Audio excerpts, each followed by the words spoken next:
why is because it's a very easy social media platform for what I do, basically, which is going out and documenting the pipeline construction, as well as fracking. I've gone to Dimock on one of Craig's tours, Vera's tours. I've also gone to southwestern Pennsylvania and met with a mother who lost their child to Ewing sarcoma, which was very emotional and real. It's once you go and see these things, you cannot unsee it. It's very important that people open their eyes up to it and have these personal experiences with these people, that people that are going through it brings us together in ways the story brings us together. We can relate to it. I found it to be very effective, so Craig has been kicking it on that. Very, very good job he does, bringing legislators out to these places so that they can see, because they're making the decisions. How do you look at a mother who lost her child and then kind of go back and say, yeah, but this stuff's good for us, right? It's necessary, which kind of ties into one of the complications when you said we're canvassing, this is election season, you know. We're dealing with, I'm not somebody who subscribes to a party. I kind of think I'm undeclared, it said, but I vote. We have recognized in Chester County, Pennsylvania, where we're fighting, where I'm from, the Mariners, the unions, which it's funny, there's this game they play with us. I think this comes right to this modern MMT, is that the Democrats get money contributions from unions. And then the unions kind of tell them to be quiet, the campaigners, about the Mariner East, while there's people who are, I don't know, maybe like our friend David Manning, whose water looks like this, and they currently had just struck his aquifer for the second time yesterday. So, yep, he has no water. 30 homes lost their water. This is David Ansbach, a Marine. Came home from Operation Enduring Freedom through the construction of this pipeline. So he has no water. He fought for the country, so it's really heartbreaking to see. And he got sick. And he got really sick. They did not tell him that they did as well until he got sick and was undergoing testing and doctors. Kidney failure. Yeah, that's how bad it went. But he never stops documenting. And it brings back, so we're seeing these unions that are putting pressure on our elected officials not to speak about something that is so traumatic to so many people in our area.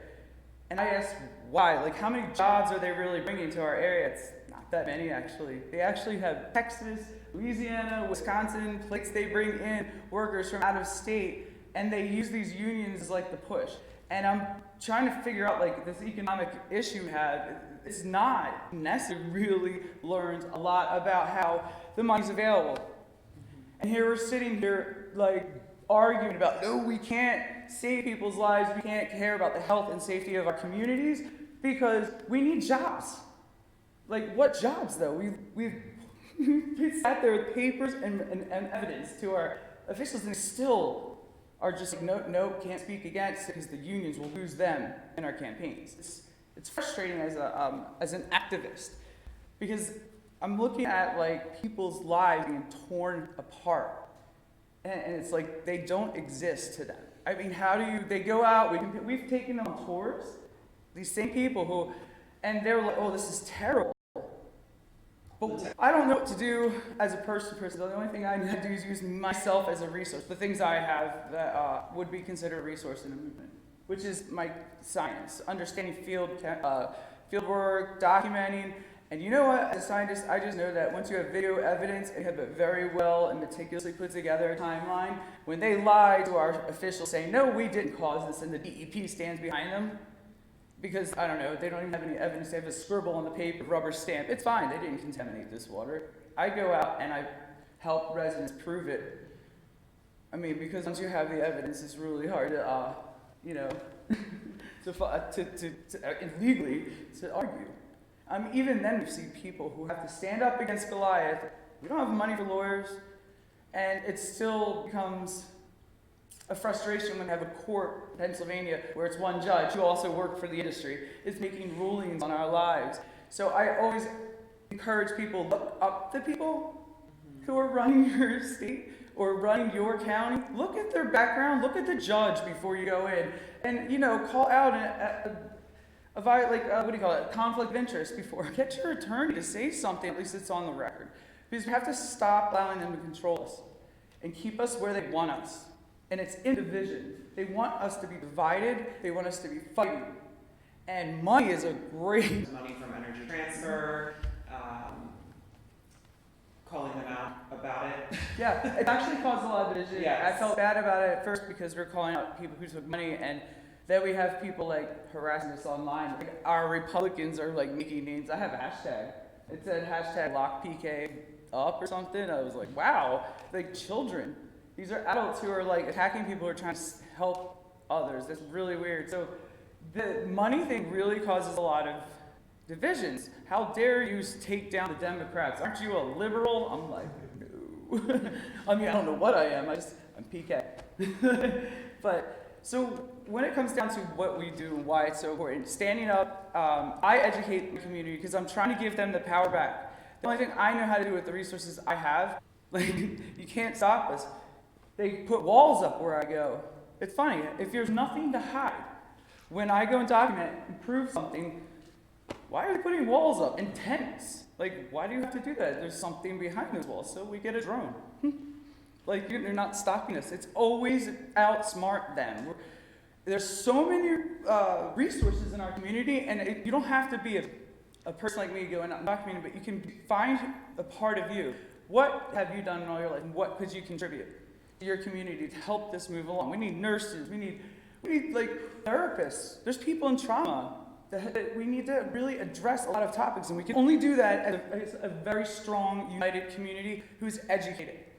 That educated, meaning they have the time and energy and want to read about this, to understand it, to have dialogue with their other neighbors. Just sharing it with neighbors, sharing Talk. stories, talking about it. So Planting more seeds. Each person you talk to, every time. I actually have the easement, I was saying earlier, right outside my work, and so I stare out the window 40 feet at it every single day, and I see patients, and every single patient that walks in my room says, what's going on out there? And so 8 to 10 people a day that filter through my room, I'm trying to educate, and people are always shocked. It's for plastics, it's not for energy, it's not for fuel, we're benefiting, and it's going literally through a little league field outside my work, so there's questions on, is it safe for the kids to play baseball on afterwards? And these things are just negated, right? All these things that we bring out, these complaints, are negated because of this job economic aspect. It's ridiculous. We have to wipe it out. We have to have that truth out there so people start. So once you know, you cannot unknow. Once you learn something, it might start to make sense in your brain will process and connect what you're seeing in front of you. The things we deal with out in Chester County and Delaware County daily will start to make more sense. It's that easy. We have the money. Like, we just have to learn our system better. And that's what I think this MMT is going to be doing for us. And it's important to start somewhere and simply start by watching some of these videos that have been placed on Real Progressive's YouTube channel. I mean, just instead of going and watching TV that night, like, I don't know, something on Netflix, try watching one of these. It doesn't hurt. It will not hurt your brain. You'll be fine. You might even feel a little lighter afterwards. I mean, just try, And I need you. We all need you guys. We need everybody to do this together in a very synchronous motion forward. Every single person can make a difference. I mean, we haven't stopped it, but we are making a difference. We have, we haven't stopped it yet, but we have candidates for office coming to us. We have elected officials coming to us. Mm-hmm. They realize that we have power, and people have the power, not the people in power. The power of the people is stronger than the people in power. Right. So, I mean, we just took the Republicans around the other day, and we had wonderful conversations, and I even found myself not opening up, to the other aisle and having, hey, they're human beings, they're kind of normal. When you start talking, I'm like, why? Why are we so divided? There's so many similarities we have with each other. So I'm taking my personal efforts to start reaching out to, the ones that might scare me or have judgment about, releasing judgment. And trying to be more objective when I walk into a personal conversation with somebody. You're not a Republican, you're not a Democrat in my eyes. You're a human being. And we're all in the same boat right now, so let's wake up. And I'd like to just challenge everybody to find the time to do something. Everybody has excuses, we're all busy, but again, I have 3 small kids, I'm a single mom, I work 40 plus hours a week, and if I can find the time, 5 minutes a day, sending out a tweet or sharing something on social media, writing your elected officials, sending an email to your elected officials. Obviously, vote in Pennsylvania. It's Tuesday, November 5th, and vote for people who are committed to environmental causes. And things like MMT, like Yeah, getting them yes. on board. We have to get, Transparency. yeah, they have to understand, justice. people have to understand this basic economics is what you get thrown up against all the time, and it always outweighs our safety and health, which is just so frustrating as a scientist. I'm like, what is this? And it doesn't make sense. So thank you to these guys for teaching me. I really thank you guys for inviting us here. Amazing lessons that I've learned. So I really appreciate it. And I'm definitely, I'm on board. Thank you. Bye. Any questions for Oh them? yeah, right, sorry. Oh, all right. There you Mr. go. Stevens?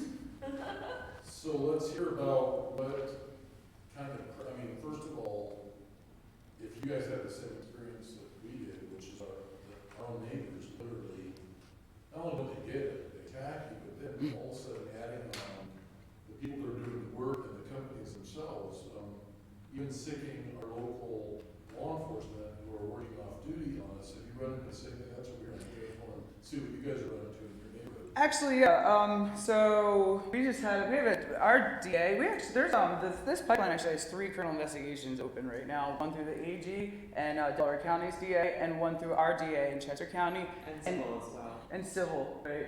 Well, right now, yes, to the officers. Yeah, we had some constables that came up and flashed their badge at one of our detectives, and he was not even from the area. He was a constable in another. And he was acting as an officer. So yeah, they're paying these guys off duty to come in and like sit in a neighborhood and stare at people all day and tell them they're not allowed to be in public property, which we just walk by and we're like, yes, we can. But he was flashing bad. So funny that he flashed it at another cop, and he's like, well, I got one up. And he flashed his, he's like, oh. So they just got in trouble. They got charged 2 people. So we see them attacking some of our, they get into the police. They give money. They donate to our police, to our schools. They're donating to school, like Food bank. Food bank. They're taking that money and they're surrounding our community with it to make us feel like we are bound to that money. We need that money. And this is a good company. They're a good neighbor. Whatever. But yes. It's like a psychological thing, I believe, that they take over everything around you, like you've seen, Craig. Did I answer that? And we definitely have divisiveness among the neighbors as well, Yes. sadly. But on the opposite side, we have met amazing, wonderful people, and we have built a community of, I wouldn't have met PK 2 years ago, and I have so many neighbors that, we stop by each other's houses, and, we're there for each other. So as much as it's pulled people apart, it's also more strongly united, many of us. Of course, there's some who want us to be quiet and just let them get the pipelines in, but the thing that makes me laugh when people say that is, like, we're not actually stopping them. Like, They we screw don't up. have that power. I just They continue to make mistakes. Right. We are just holding them accountable, and we are reporting their mistakes because they don't self-report.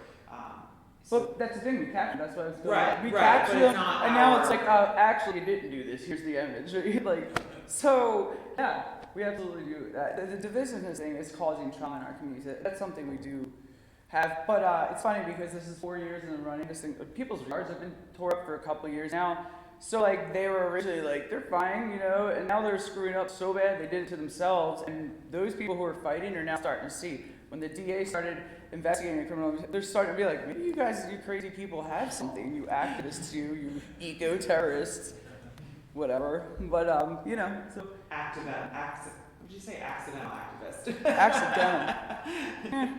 Maybe not her. Did that answer your question? Okay. Anybody else? Any more? Thank you. Fantastic, guys. Thank you so much.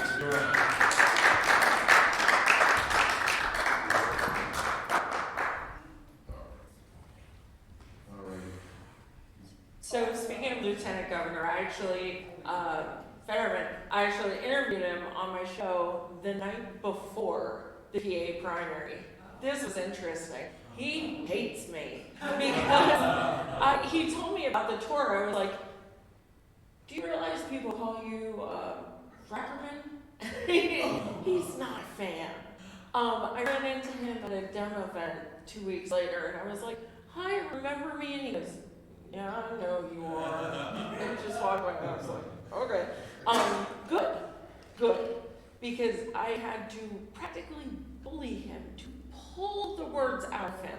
I don't support fracking. It took everything, and I was like, "He finally said it. Does he mean it? I don't know, but he finally said it, and it's on video, so that counts for something." And then you also made me think of something. When we were protesting in Conestoga, when they were going over Native American land, we were standing there protesting all these construction workers who were building the pipelines, everything like that. And right beside, they had this like mailbox looking thing that you go and you take a paper out of, like when someone's selling homes. And I went up to go take one, and they said they would arrest me if I went over because it was on their line. So I couldn't even take a paper that shows what they're doing or anything like that. That should be public information. The exact same thing happened to me, and they called the police on me and tried to get me arrested for trespassing. See, that's incredible. They could move that 5 feet forward, let us take a pamphlet, but they wouldn't. It's a dangling carrot. We're just gonna sit this right here, and if you try to take one, nope, calling the cops. That blew my mind. That's just bananas. Yes. So thank everyone so much for coming today. You guys are amazing. We had amazing speakers, a musician, activists, like you guys all contributed something. So thank you all so much. We're gonna close out with Mr. Stephen Grabine, just for some final thoughts. And thank you all who are watching as well. Thanks, Joy. Father, would you mind coming up here with me real quick? So, first of all, I want to thank every one of you for riding out. This has been a long day. It's an important day. I wish we could have a larger turnout, but you know what? This is the first of many. So I want to make sure I thank you. I want to thank you, Mr. Schwartz. I want to thank each and every one of you. I want to thank you, sir. I want to thank you, ladies back there. I want to thank you. I want to thank everyone for being a part of this. Joy, thank you so much.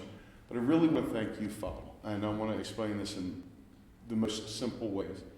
You have said things in such concise, easy to understand fashion. I think you're the most complete MMDer for so many reasons, because you go far beyond academics.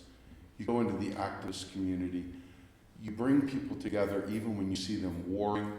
You bring all peoples together. You are the best bridge of them all. And to me, I just want to say I love you. Thank you. Thank you. Thank you.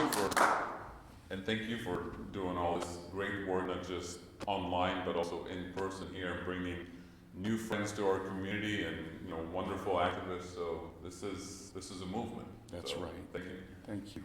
All right. So with that, the last piece of this I want to say is, as a nonprofit, as a group trying to do great work, we're all out there trying to find ways to fund our efforts and everything. Obviously, sometimes that funding comes through just sweat equity, and I appreciate everyone coming in physical form. But we also are looking for people that want to contribute their time and actually lean in. We're not looking to poach people from our organization. We're looking to build connections with you all. So there's so many ways to contribute. It's not just a financial thing. I want to make sure everyone knows that being here, supporting us, being a part of this thing, and I want to say on the record, we have another video that we wanted to debut here for you all about the Green New Deal, and it was really a history of the New Deal going all the way back to FDR. Our videographer, Mindy Donham, she's also our graphic artist. She's done phenomenal work for us since the dawn of time. She's done our Macro and Cheese podcast logo. She's done our Real Progressives logo. She's done the logo, everything. Every bit of art you see here is courtesy of Mindy Donham, and I really want to make sure she gets a lot of credit for that. I hope that you all will help us. My biggest ask out of all this is that you all will help us make relationships with your organizations, that you all will help us become a part of your community. We've been an online community in a global way, and we haven't had the tentacles and the connections at the local level the way that we would like to have them. And so every state in America, we're going to ask the same, every activist community that we can bond with. We need your support, and we hope that you'll let us be a part of your community as well. So with that, I'm Steve Grumbine, founder and CEO and all the other nasty stuff from Real Progressives. Have a great day, everybody. And let me thank our hosts here as well. Harrisburg and Terry and Church, you guys, thank you so much for giving us this wonderful space. Thank you so much, David, I appreciate it. All right, with that, we're done.